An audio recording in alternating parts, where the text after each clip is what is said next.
একটা ঘটনা কি আমাদের এদিকে ছেলে আর ছেলের বয়স আসলে ঝগড়া লাগছে।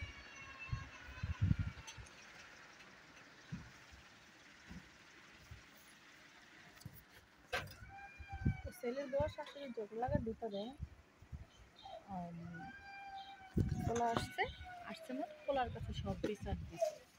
পোলার বউ বিচার দেওয়ার পরে পোলা আইসা মারামারিটা এরকম পর্যায়ে গেছে, উদ্দুম মারে ধরে পিটাইতেছে। কারণ যখন মারে ধরে পিটাইতেছে, বাবার তো উচিত ছিল যে তুই যেহেতু তোর মার পক্ষে পিটা আমার বউরে মারতে আছে, তো আমার বউ তো ফ্যান করে পিটা। বাপে কি করলো, বউ আর পোলার পক্ষ হইয়া নিজের স্ত্রীকে ধরে পিটাইল।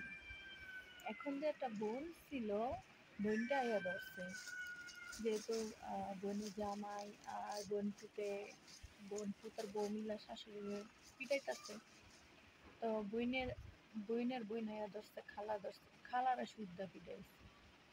মানে এরকম দৃশ্য আমি জানি না কোথাও হোক, আমি আশা করি না। তো যথারীতি অনেক মারামারি হয়েছে। মারামারির এক পর্যায়ে সবাই মিলে ছাড়াইছে, কিন্তু মার মনে কষ্ট, খালার মনে কষ্ট না ধরে পিটাইছে দুম। আজকে আবার ওই লোকের পিছিয়ে একটা পোলার পায়ের আঙ্গুল পেটে গেছে। তো কখনো মুরব্বীদের সাথে অবহেলা করতে না, মুরব্বীদের মনে কষ্ট দিতে নাই। কারণ আল্লাহ কখন যে আমি না করলে আমি আমার সন্তানের উপর যে আমার জাল আল্লাহ মিটাই দিতে পারে। আজকে দুনিয়ার কান্নাকাটি তো বলতেছে আমি মারামারি করাটা ঠিক হয় নাই, এই কারণে আজকে আমার পোলা এত বড় বিপদ। আরে গর্ভধারণী মা ঠিক আছে, সন্তান, বউ, স্বামী, মার সন্তান দুজনের উপর শাসন করবি, দুজনের মানাবি, বুঝাবি।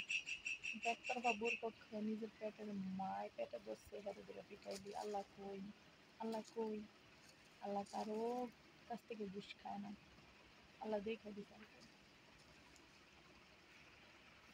তো যাই হোক, আমরা সবাই সাবধান থাকি আর বিপদ থাকি, কারণ পৃথিবীর বুকে সবাই ছেলের বউ আর সন্তান নিয়ে দুনিয়াদারি করতে চায়। সেখানে আল্লাহ ভালো রাখুক, সুস্থ রাখুক। বেয়াদবির ফল তো আল্লাহ ঠিকই দুনিয়াতেই দিয়ে দেয়। ভালো থাকবেন, আল্লাহ হাফেজ। ক্যামেরাটা আমার এমনিতেই ভালো না, নষ্ট একটা ক্যামেরা দেখছেন কেমন গুলো দেখা যায়।